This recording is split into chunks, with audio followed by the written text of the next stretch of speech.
দাঁড়ান, ভিডিওটা স্কিপ করার আগে একটা ভয়ঙ্কর সত্য শুনুন। আপনি কি জানেন গত বছর আপনি ব্যাংকে যে 1 লাখ টাকা রেখেছিলেন, আজকের বাজারে তার মূল্য আসলে 93,000 টাকা। হ্যাঁ, আপনি ঠিকই শুনেছেন। আপনি ভাবছেন আপনার টাকা ব্যাংকে নিরাপদে আছে, ধীরে ধীরে বাড়ছে, কিন্তু আসলে একটা অদৃশ্য রাক্ষস আপনার কষ্টার্জিত টাকা গিলে খাচ্ছে। কি বিশ্বাস হচ্ছে না তো? আজকের এই ভিডিওতে আমরা এমন কিছু সত্য ফাঁস করব যা ব্যাংক আপনাকে কখনোই জানতে দেবে না। আজ আমরা জানব কেন ব্যাংক টাকা রাখার জন্য সবথেকে বাজে জায়গা, এবং আসলে কোথায় টাকা রাখলে আপনি ঘুমালেও আপনার পকেটে টাকা ঢুকবে।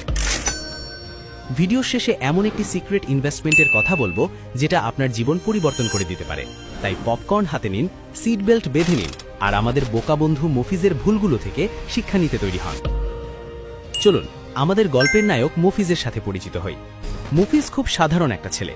9টা 5টা অফিস করে, মাস শেষে বেতন পায়, আর দৌড়ে গিয়ে সব টাকা ব্যাংকের সেভিংস অ্যাকাউন্টে জমা করে। মফিজ ভাবে, আহ শান্তি, আমার টাকা এখন সেফ, আর ব্যাংক আমাকে সুদ দেবে, আমি বড়লোক হয়ে যাব। মফিজের মুখে তখন বিশ্বজয়ের হাসি, কিন্তু মফিজ যেটা জানে না সেটা হলো ইনফ্লেশন বা মুদ্রাস্ফীতি নামের এক সাইলেন্ট কিলার তার পিছনে দাঁড়িয়ে হাসছে।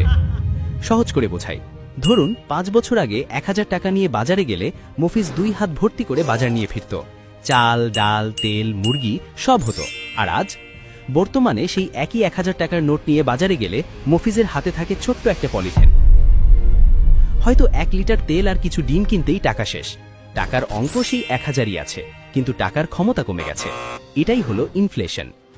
এখন গণিতের হিসেবে আসি, ব্যাংক আপনাকে বছরে সুদ দিচ্ছে গড়ে 6%, আর আমাদের দেশে জিনিসপত্রের দাম বাড়ছে বা মুদ্রাস্ফীতি হচ্ছে গড়ে 8 থেকে 9% হারে। মানে আপনি ব্যাংকে 100 টাকা রেখে বছর শেষে পাচ্ছেন 106 টাকা, কিন্তু যেই জিনিসটা 100 টাকায় পাওয়া যেত তার দাম হয়ে গেছে 109 টাকা। তার মানে আপনি আসলে 3 টাকা লসে আছেন। অর্থাৎ ব্যাংকে টাকা রাখা মানে ধীরে ধীরে নিজের সম্পদকে আগুনের তাপে গলিয়ে ফেলা। তাহলে উপায়? টাকা কি বালিশের নিচে রাখব? একদম না। বালিশের নিচে টাকা রাখলে তো চোর মামা খুশি হয়ে যাবে। আপনাকে হতে হবে ইনভেস্টার, সেভার নয়। ধনীরা টাকা জমায় না, তারা টাকাকে খাটিয়ে আরও টাকা বানায়। চলুন দেখে নিই ব্যাংক ছাড়া আর কোথায় টাকা রাখলে আপনার টাকা রকেটের গতিতে বাড়বে। প্রথম অপশন, শেয়ার মার্কেট বা স্টক মার্কেট। নামটা শুনেই কি ভয় পেলেন? ভাবছেন এটা তো জুয়া, সব টাকা ডুবে যাবে। দাঁড়ান, শান্ত হন। শেয়ার মার্কেট জুয়া তাদের জন্য যারা না জেনে না বুঝে অন্যের কথায় টাকা ঢালে, কিন্তু বুদ্ধিমানদের জন্য এটা হলো সোনার খনি। শেয়ার কেনা মানে কোনো কাগজের টুকরো কেনা নয়। শেয়ার কেনা মানে একটা রানিং ব্যবসার পার্টনার হওয়া। একটা উদাহরণ দেই, ধরুন আপনার এলাকার বল্টু ভাই খুব ভালো বার্গার বানায়, তার দোকানে সব সময় ভিড় থাকে, কিন্তু বল্টু ভাইয়ের টাকা নেই যে সে আরেকটা ব্রাঞ্চ খুলবে। আপনি তাকে 10 লাখ টাকা দিলেন এবং বললেন, ভাই আমি ব্যবসার পার্টনার হব, লাভের একটা অংশ আমাকে দিবি। এখন আপনি ঘরে বসে আরাম করছেন, বল্টু ভাই ঘাম ঝরিয়ে বার্গার বানাচ্ছে, আর মাস শেষে আপনার পকেটে লাভের টাকা ঢুকছে। শেয়ার মার্কেট ঠিক এভাবেই কাজ করে। আপনি যখন কোনো ভালো কোম্পানি, ধরুন যারা সাবান, তেল বা ওষুধ বানায়, যাদের প্রোডাক্ট মানুষ প্রতিদিন ব্যবহার করে, এমন কোম্পানির শেয়ার কেনেন, তখন কোম্পানি লাভ করলে আপনিও লাভবান হন। দীর্ঘমেয়াদে বা লং টার্মে শেয়ার মার্কেট থেকে বছরে 15 থেকে 20% পর্যন্ত রিটার্ন পাওয়া সম্ভব, যা ব্যাংকের চেয়ে 3 গুণ বেশি। তবে হ্যাঁ, হুট করে সব টাকা এক জায়গায় ঢালবেন না, শিখতে হবে, বুঝতে হবে। দ্বিতীয় অপশন, মিউচুয়াল ফান্ড। এখন আপনি বলতে পারেন, ভাই আমার তো অফিস আছে, সংসার আছে, শেয়ার বাজার অ্যানালাইসিস করার সময় বা ধৈর্য কোনোটাই নেই। কোনো সমস্যা নেই, আপনার জন্যই আছে মিউচুয়াল ফান্ড। এখানে আপনি গাড়ি চালাবেন না, আপনি ড্রাইভার ভাড়া করবেন। মিউচুয়াল ফান্ডে একজন প্রফেশনাল এক্সপার্ট বা ফান্ড ম্যানেজার থাকেন। আপনি তাকে টাকা দেবেন, সে তার মগজ খাটিয়ে সেরা কোম্পানিগুলোতে আপনার টাকা ইনভেস্ট করবে। এটাকে বলে SIP বা সিস্টেম্যাটিক ইনভেস্টমেন্ট প্ল্যান। প্রতি মাসে মাত্র 500 বা 1000 টাকা জমিয়েও আপনি কোটিপতি হতে পারেন। বিশ্বাস হচ্ছে না? এটাকে বলে কম্পাউন্ডিং ইন্টারেস্টের জাদু। আইনস্টাইন এটাকে বিশ্বের 8ম আশ্চর্য বলেছিলেন। আজ থেকে অল্প অল্প জমানো শুরু করলে 20 বছর পর সেটা বিশাল একটা অঙ্ক হয়ে দাঁড়াবে। দর্শক বন্ধুরা, আপনাদের কাছে একটা প্রশ্ন করি, আপনারা কি মাসের শুরুতেই সেভিংস করেন, নাকি খরচ করার পর যা থাকে সেটা জমান?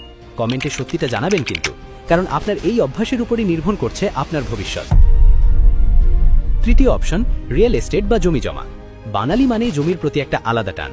বাপদাদার ভিটা বা ঢাকায় একটা ফ্ল্যাট, এটা অনেকের জীবনের একমাত্র স্বপ্ন।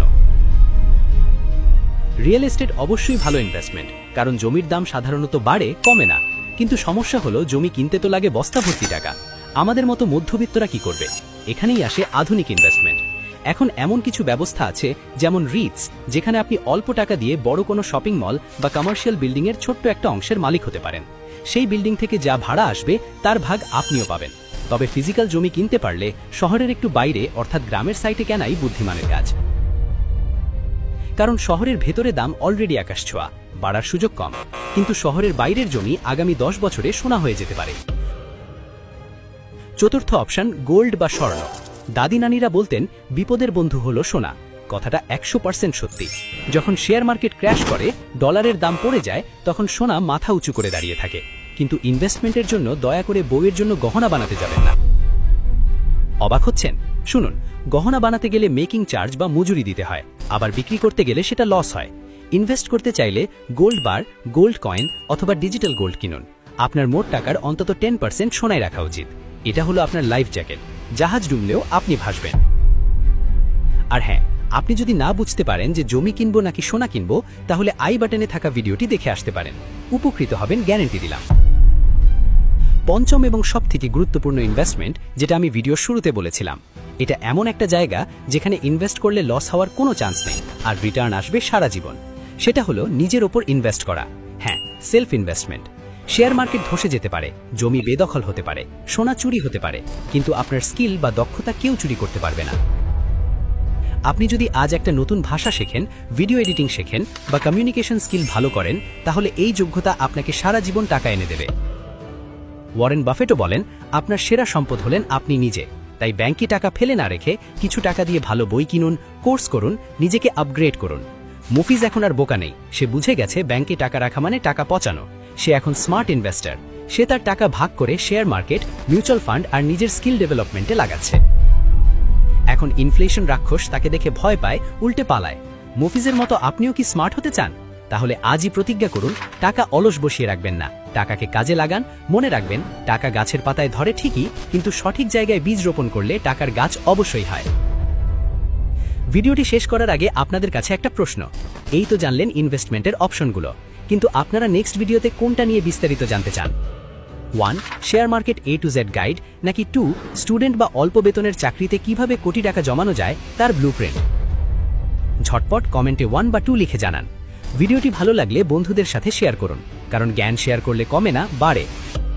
আর সাবস্ক্রাইব করে বেল বাটনটি চেপে দিন, যাতে মুফিজের পরবর্তী কাণ্ডকারখানা আপনারা মিস না করেন। দেখা হচ্ছে পরের ভিডিওতে।